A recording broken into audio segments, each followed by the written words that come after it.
Hello and many thanks for joining me for RwandaTV News at this 20th day of December. I'm William Evans and this is what is making news tonight. Residents of and visitors to the city of Kigali say that the ongoing wetland restoration program will significantly contribute to improving living conditions and enhance security.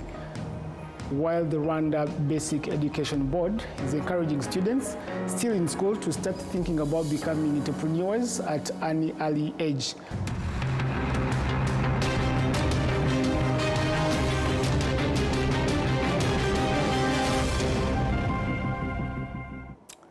Again, many thanks for joining us. Now this is the news in detail, and we begin with matters regional security.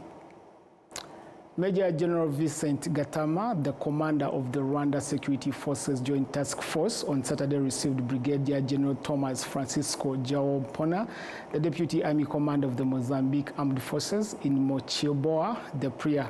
The visit focused on reviewing the security situation in Cabo Delgado, familiarizing the Mozambican army leadership, whose office was recently relocated from Pemba to Mocheboa, the Priya, with the Rwanda Security Forces Command, and reaffirming the strong cooperation between the two forces in the fight against terrorism. The two commanders also discussed ways of strengthening operational coordination and information sharing. Brigadier General Thomas Francisco João Pona praised the Rwandan Security Forces for its continued support to the people of Cabo Delgado in restoring peace and stability. Now, residents and visitors to the city of Kigali say that the ongoing wetland restoration program will significantly contribute to improving living conditions and enhance security. This comes as a special community work exercise was conducted this Saturday, during which fruit trees were planted along the edges of the wetlands, currently under rehabilitation in the city of Kigali. We do have details.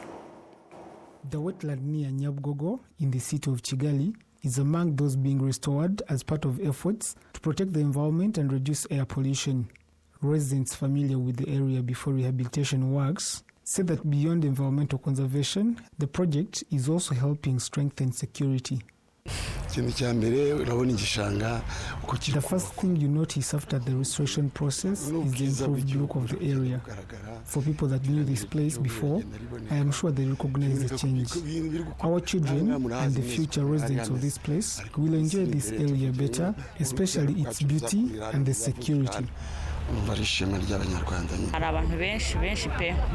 There are many people that lost their lives here because of how this place was looking like.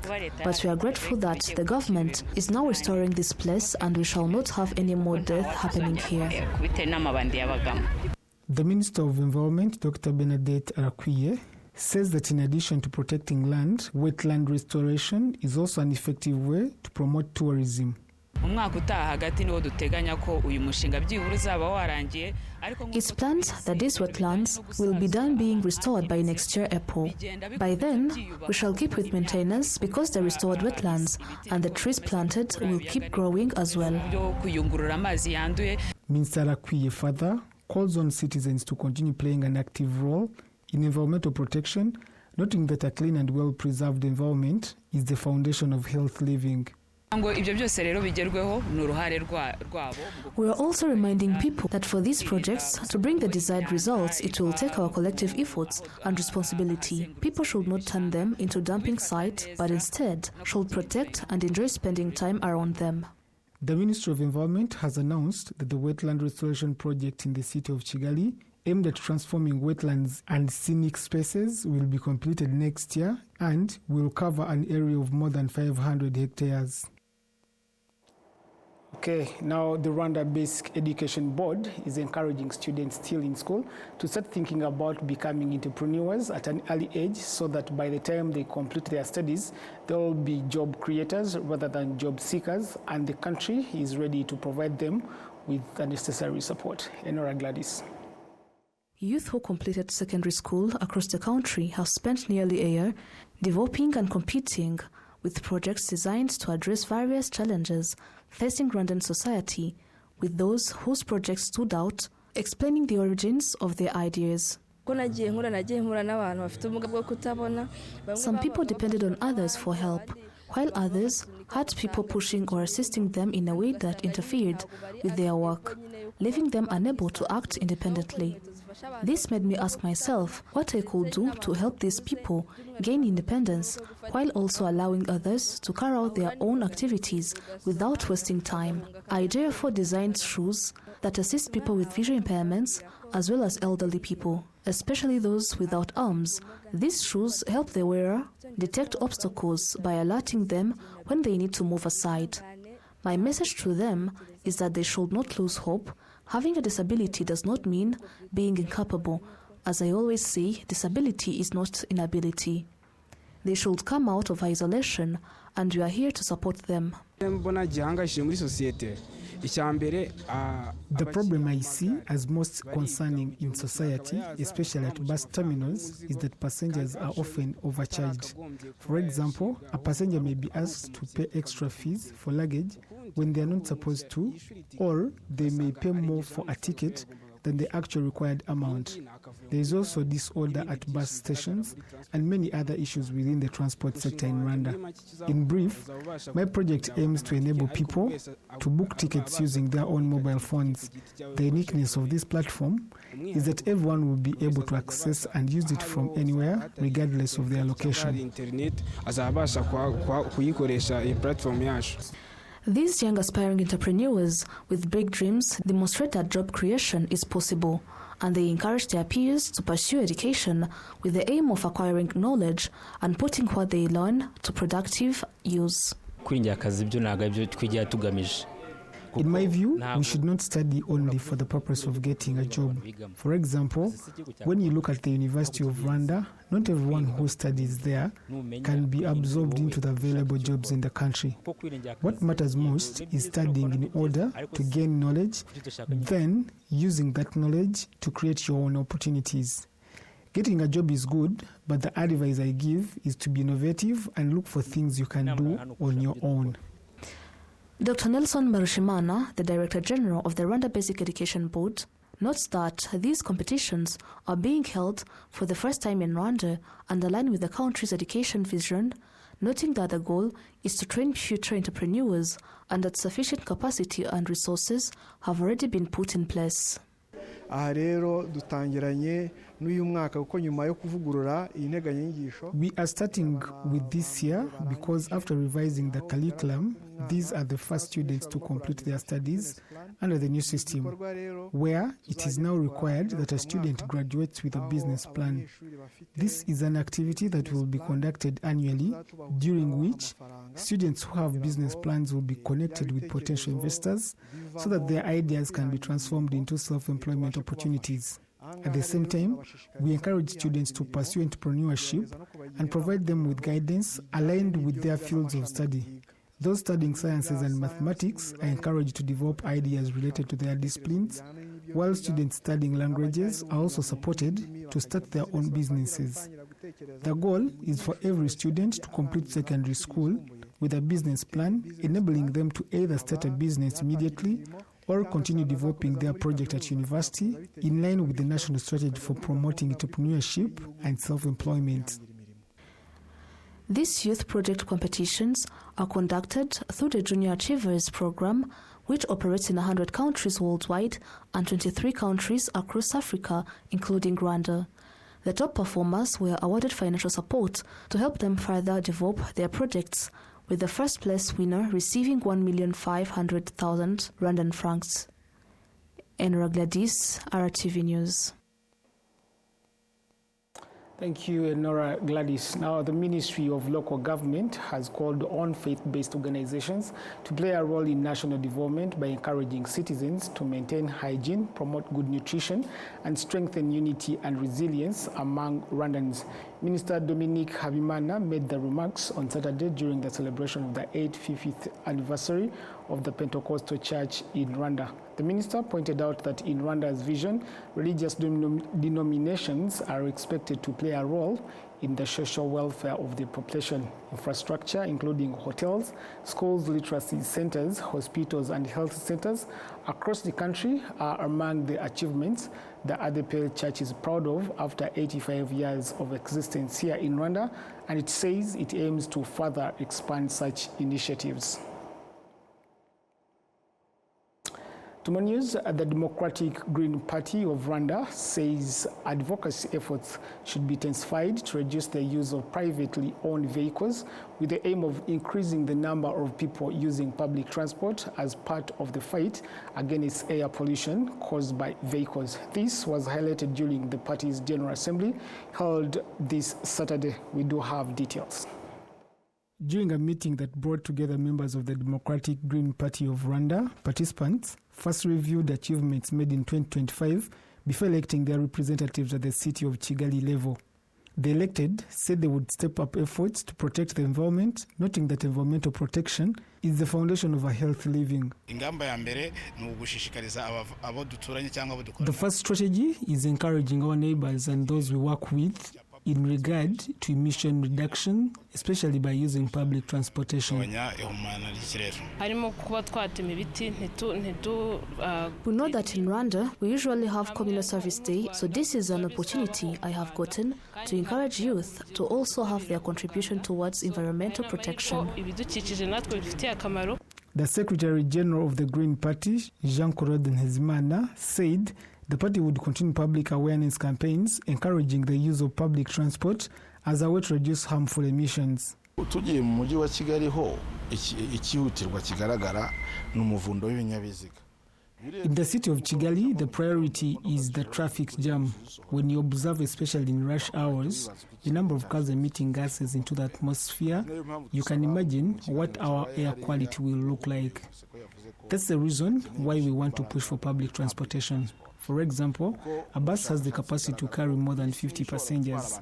These would normally each drive their own vehicles, which increases emissions. Bivuze ngo abantu bagiye muri bisi ibinyabiziga 50 biba bivuye mu muhanda. During the meeting, the Democratic Green Party of Rwanda elected its representatives in the city of Kigali. Patrick Nshirimbere was elected as the party's city of Kigali representative. Umutezi Charlotte will represent women, while Ebo Comfort Nkurunziza was elected to represent the youth. Now, private health facilities here in Kigali have praised the government's efforts in developing the health sector, but are calling on the state to help resolve the issue of health insurance companies that delay payments of outstanding bills, saying that some have gone as long as 8 months without settling their dues. Our colleague Francine Umutesi spoke to the head of one of such facilities in Chichicho district for insights on this issue. Umutesi Francine. Unity is a force, and it moves things that as an individual cannot move. So we are proud of the unity. We work together. The advocacy is for all of us. And when we get some gains, we celebrate the gains together as a body rather than celebrating or facing challenges alone as a facility. And the challenges, of course, there are many. One of them is the environment. We've been talking about tariff challenges that were as old as 8 years since 2017. They weren't upgraded, and the cost of service definitely increases day by day. So we made advocacy, we met with different organs, and currently we appreciate that Minister of Health has worked on tariff. It was published in July this year. Of course, it's not perfect. There are a few challenges, but we are happy with the step that was taken. At least now people can operate. But previously we have colleagues and members of the association that actually closed the facilities because of losses. So we really appreciate Minister of Health to have had our challenges. And I think also Minister of Health rejoices in a health sector, which is health in terms of people are operating, they're not making losses, they're giving care to the population. So I hope they're also going to see that what we've been advocating for the last 8 years will give some fruitful strides that we were all chasing and looking for. The services that were not costed, basically lab services were not. The tariff for lab services is as old as 8 years, since 2017, and a number of changes have happened on the market. The cost of reagents has increased significantly, and the cost is still the same. The price is still the same.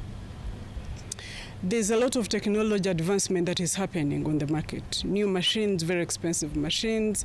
Everything is imported from outside this country. When you look at the cost that you put in and the revenues that you generate, the two do not reconcile. So we are asking Minister of Health to take this as an urgent matter, to also tackle lab so that all services are given with the due value that they deserve. Different insurances have different payment timelines, but globally most of them should pay at the end of the month. Some are doing a very good job and we really appreciate.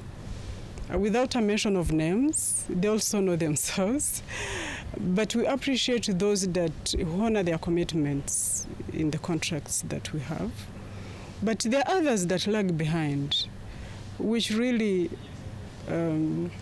affects our financial position, because we keep serving patients, their clients. We are buying consumables, we are paying doctors, we are paying nurses, we are spending, and we are waiting for payments for 2, 3, 4, 5 months. As you saw, there are some that even go up to 7 months. So you can imagine a facility without payment for 7 months, how they are faring on financially.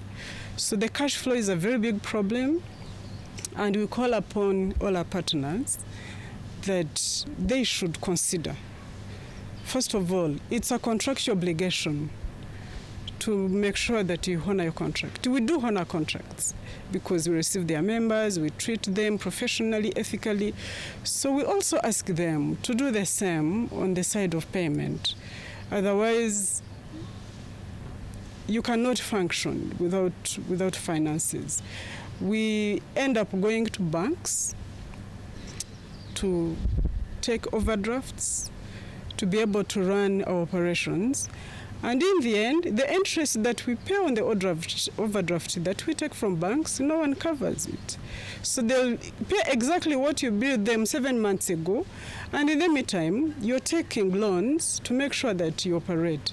So that's a very, very big challenge. So we ask our partners, honestly, to honor their contractual obligations, to pay facilities. And we are not static, we are advancing, we're expanding, we are buying into new, embracing technology. You cannot grow when you do not have finances to support the growth of the health sector. We are ready to expand, to grow, to be like other countries that attract our own citizens to go to their countries. We can do the same, why not? So in the new tariff structure, we moved from fee-for-service to bundled. So bundling encompasses all cost components, which is HR, human resource, consumables, equipment, and overheads. So the biggest cost driver of the service that we give is human resource, which takes up to 70% of the revenues that we make. So basically, remember you're paying doctors, you're paying nurses, you're paying support staff, everyone is paid. And if you're not careful, you're likely to spend all the money you make on human resource. So that's what we're telling our members, to go back and learn the new tariff, the new structure, the implications. You cannot just hire anyhow and pay anyhow. You need to go back to your numbers and see how much you're gonna make and how much you're going to pay. Otherwise, if your numbers are not reconciling, then your facility cannot function. We take care of the sick. We create jobs. It's not just the sector, it's the economy of the country. We create jobs, we pay taxes. So in the life of the country, we have a very big contribution, and we are happy to continue contributing. Well, that is Dr. Peace Mukabalisa on issues, insurance and the health sector. Now let's turn our eyes to residents living near Akagera National Park who are saying that they are pleased that revenues generated from tourism activities in the park are gradually transforming their livelihoods. They say that projects funded through the revenue sharing programs are already delivering tangible benefits to the communities. However, residents also note that there are additional priority projects which, if implemented, would provide a strong foundation for faster socio-economic development. Some residents in Kayonza district point to unmet infrastructure needs as well as initiatives aimed at improving social welfare as key areas requiring further investment. Speaking on the matter, Telesfol Ngoga, a conservation analyst at the Rwanda Development Board, emphasized that the selection of the projects should always take into account the well-being of citizens and their expressed priorities. Meanwhile, leaders from districts neighboring Akagera National Park, during discussions held in Kayonza district, reviewed the selected projects and assessed the benefits they are expected to deliver to the local population. This year, more than 5 billion Rwandan francs will be distributed to communities neighboring national parks under the revenue sharing program. On this amount, districts bordering Akagera National Park will share 1.2 billion Rwandan francs. Kayonza district alone will receive over 857 million Rwandan francs. Gatsibo district more than 142 million Rwandan francs, while Nyagatare district will receive over 285 million Rwandan francs. We now take a short break and return with international news in a bit.